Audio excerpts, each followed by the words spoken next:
Hello to all the brownies of Ulster. My name is Alita and I have been invited by Girl Guiding Ulster to do some fun hands-on science and engineering activities with you from the comfort of your own home. So today's video is going to be about a type of science called chemistry. But before we get into that, first of all, what is science? What do you think of when you hear the word science? Do you think potions? Explosions? Those have to do with science, but science is a lot more than that. You are probably already behaving like a scientist each and every day without even realizing it. Do you like to ask lots of questions?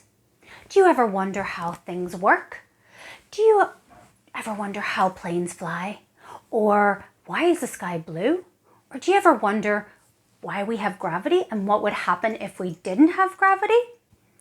If you've ever wondered these sorts of things, that is you already thinking like a scientist, because that's what scientists do.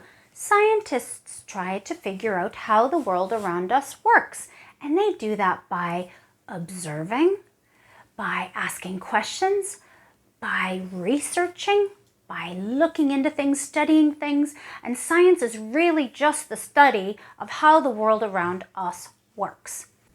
So today, you're going to be the scientist. So we're going to get started, and I'm going to tell you now what you're going to need to carry out today's experiment. So let's get started. You will need some red cabbage, which you should be able to find at all your larger supermarkets, some laundry powder or liquid, white malt vinegar, dish soap, a knife, bicarbonate of soda, otherwise known as baking soda, a lemon, a jug or a beaker, something that can pour, a bowl and a sieve,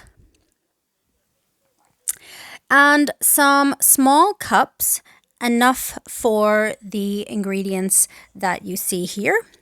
So I have 5.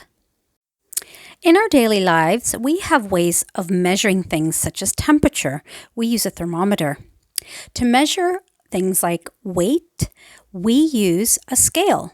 There is another type of scale called a pH scale, which you can see here, and that measures how acidic or alkaline a substance is. A substance could be soil, like the soil that grows the lovely potatoes we have here in Ulster, like Cumber potatoes, Glens of Antrim potatoes. If there is too much acid in soil, potatoes are not going to grow well. So it's important to be able to measure the acidity of soil in order to have the right conditions for growing the perfect potato.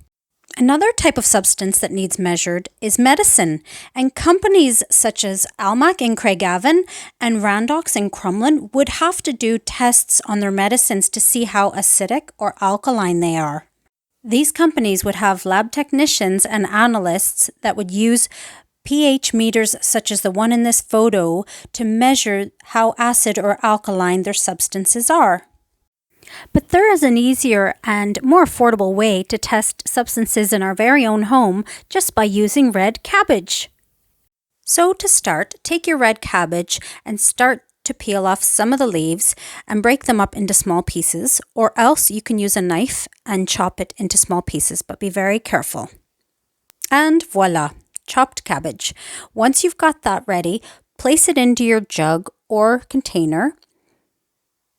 You need just about a handful, and the next step is going to require some very warm to nearly hot water. Please ask an adult to help you.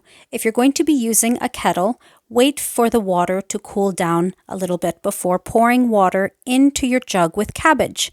Let it steep for a few minutes and you will start to see a lovely purple color coming out from the leaves. For this next step, we are no longer interested in the cabbage leaves, just the cabbage juice. So we're going to pour it into the sieve, collect all the cabbage juice in a bowl, make sure your jug or container is empty from all cabbage leaves. And now what we're left with is what we call an indicator. Now, where have you heard of the word indicator? On a car. A car indicates if it's going to change direction.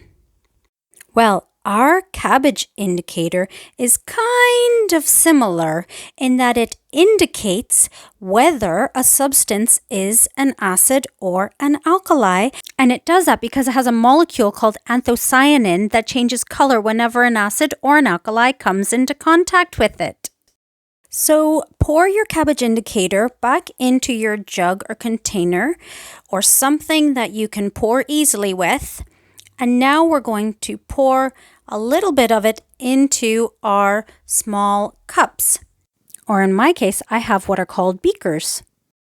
Because now we are going to test our substances to see if they are acids or alkalis and how strong or weak they are. This pH scale here will show you what color your cabbage indicator will change to based on whether your substance is an acid or an alkali and how strong or weak it is. One thing to note is that your red cabbage indicator is neutral. So it is going to have the color of number 7 because 7 is the neutral number. Anything below 7 is acidic and above 7 is alkaline. Today I'm going to be testing lemon, sodium bicarbonate, or otherwise known as baking soda, laundry powder, white malt vinegar, and dish soap. When scientists do experiments, they like to predict or guess what the outcome is going to be before they try it out. So I would like you to practice being a scientist and to press pause on this page and predict what colors you think the cabbage indicators are going to change to when you add the substances to them. So press pause now and let's make some predictions. So now if you've had a chance to make some predictions, let's start adding our substances to our cabbage indicators. I'm going to start by squeezing the lemon into the first beaker of cabbage indicator. So let's see what happens.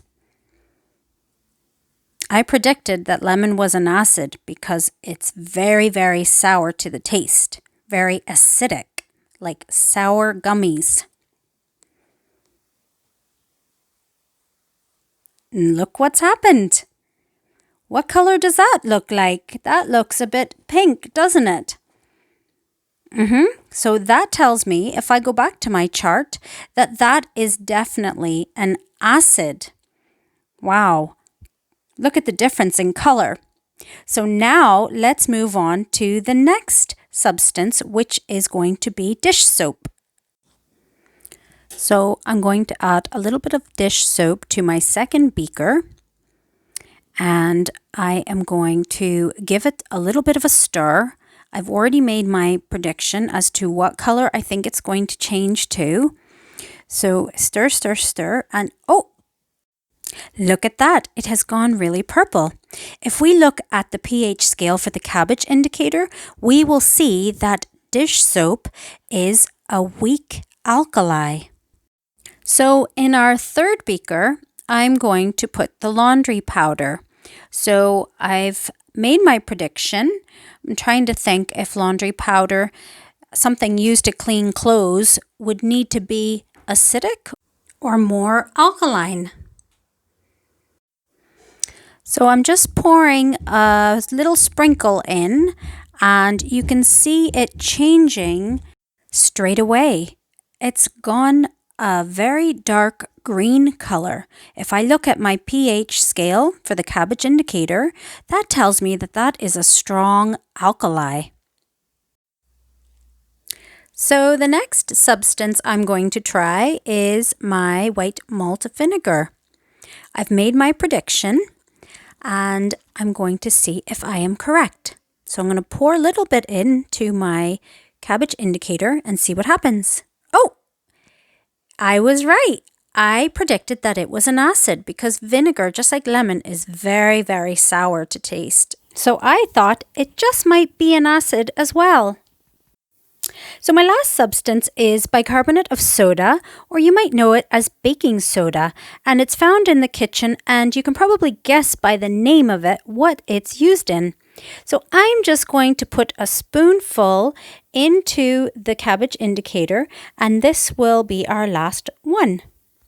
I've made my prediction, and let's see if I am correct. So just drop it in.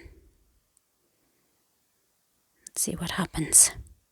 I'll give it a wee stir, and it has changed color, but it hasn't changed very much. But if I have to decide, it looks like it's gone more towards the alkali sides. So we've got our original cabbage indicator, and let's go in a circle. We've got the lemon, that was an acid because it turned pink. The second one with the dish soap was an alkali because it turned purple. Baking soda turned blue, so that's an alkali. Vinegar turned pink, so an acid. And the laundry powder turned a dark green, which tells me that is a strong alkali. Now this pH scale here shows different items and whether they're acidic or alkaline and how strong or weak they are. If you'd like, press pause so you can study it a bit more closely. And why not try other substances found around your home? So you might be wondering, why is the number 7, which is neutral, green instead of that blue-purpley color that the cabbage was? Well, that is because there are different types of indicators, and there is a type called universal indicator, and when it is neutral, the color is green. There are plenty of other foods that contain anthocyanin, like beetroot, red grapes, red onion, and turmeric. A fun extension activity to try is to take your sodium bicarbonate cup or beaker and the one with vinegar in it, and we're going to add vinegar to the one with sodium bicarbonate and sodium bicarbonate to the one with vinegar in it. But before you do, make a little prediction to see what might happen when you add sodium bicarbonate to the vinegar and add vinegar to the sodium bicarbonate. Have you made a prediction? Let's try it out. So grab a spoonful of baking soda and add it carefully to the beaker with vinegar in it. And oh my goodness, look what's happened. We are seeing color change and we are seeing fizzy bubbles. So we'll add the vinegar now. What's going to happen when we add the vinegar? Oh, look at that. More fizzy bubbles. Now, isn't that interesting? Did we get a color change? I think so. That has gone purpley as well. So to explain what just happened, when vinegar and sodium bicarbonate combine together, they create a chemical reaction, resulting in bubbles filled with carbon dioxide gas, as well as a salt solution, as you see in the beaker. Now they neutralize each other out, and that explains why the color has gone very similar to the cabbage indicator color that we started with, which was in its neutral state at number 7. Isn't chemistry fun? Well, I hope you have enjoyed learning all about acids and alkalis today and learning how to test different substances for their level of acid and alkali. I hope you've really enjoyed it. I hope you've got a lot out from it, and I encourage you to keep exploring and keep investigating and have fun while you're at it. So this is Alita saying goodbye to all the brownies from Girl Guiding Ulster, and I will see you soon in the next video. Bye for now.